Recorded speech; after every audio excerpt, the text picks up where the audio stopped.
प्राकृतिक संसाधनों और सांस्कृतिक समृद्धि से भरपूर उत्तर पूर्व भारत, जिसे 7 बहनें और 1 भाई के रूप में जाना जाता है, दशकों तक राजनीतिक उपेक्षा का शिकार रहा।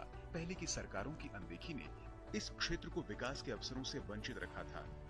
लेकिन 2014 में जब प्रधानमंत्री मोदी ने पहली बार उत्तर पूर्व का दौरा किया, तब उन्होंने इसे भारत का अष्टलक्ष्मी करार दिया और इसे कनेक्टिविटी, व्यापार और नवाचार का केंद्र बनाने का संकल्प लिया। और ये पीएम मोदी के उस संकल्प का परिणाम ही है कि आज एयर कनेक्टिविटी, रेलवे और सड़क जैसी परियोजनाएं उत्तर पूर्व के विकास में अहम रोल निभा रही हैं।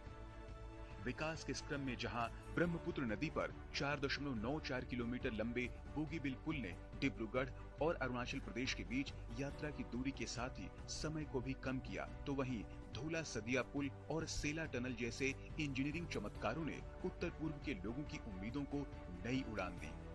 आज पूर्वोत्तर राज्यों में सड़कों का जाल बिछाया जा रहा है। इसके तहत राष्ट्रीय राजमार्गों की लंबाई 9,900 किलोमीटर से ज्यादा हो गई है। ग्रामीण सड़कों पर 47,000 करोड़ रुपए का निवेश हुआ है। NESIDS और PM डिवाइन जैसी योजनाओं ने बुनियादी ढांचे को और मजबूत किया है।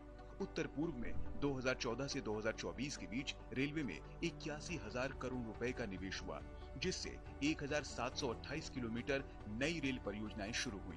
रेलवे ट्रैक का विद्युतीकरण पहले शून्य था, अब 142 किलोमीटर प्रति वर्ष की रफ्तार से बढ़ रहा है। उत्तर पूर्व में जहां 2014 में 9 हवाई अड्डे थे, वहीं अब यह संख्या बढ़कर 19 हो गई है।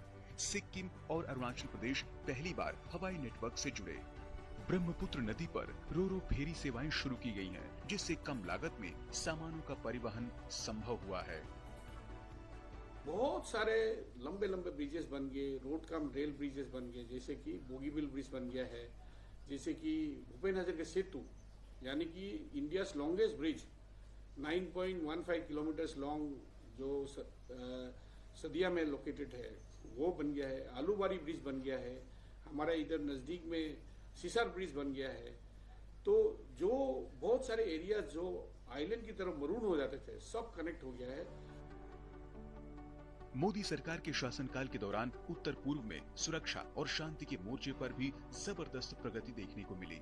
पीएम मोदी और सरकार के प्रयास से प्रमुख उग्रवादी समूहों के साथ 12 शांति समझौते हुए और 10,000 से ज्यादा उग्रवादी हथियार डालकर मुख्य धारा में शामिल हो गए। बोडो, करबी आंगलांग और ब्रू रियांग समझौते इसका सबूत हैं। पहले पूर्वोत्तर अशांत था, उग्रवादी संगठनों के आतंक की वजह से कहीं कोई आना जाना मुश्किल हो रहा था। लेकिन इस सरकार के सत्ता में आने के बाद न केवल उग्रवादी संगठनों के साथ सफल शांति वार्ता हुई, बल्कि उन्हें मुख्य धारा में लाने का प्रयास किया गया और वो मुख्य धारा में शामिल हुए।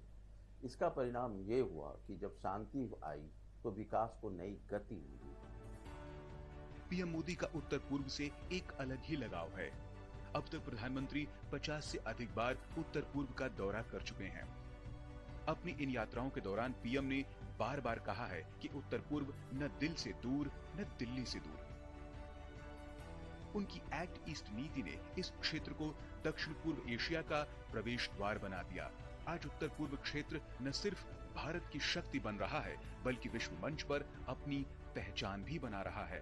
Bureau report, DD news.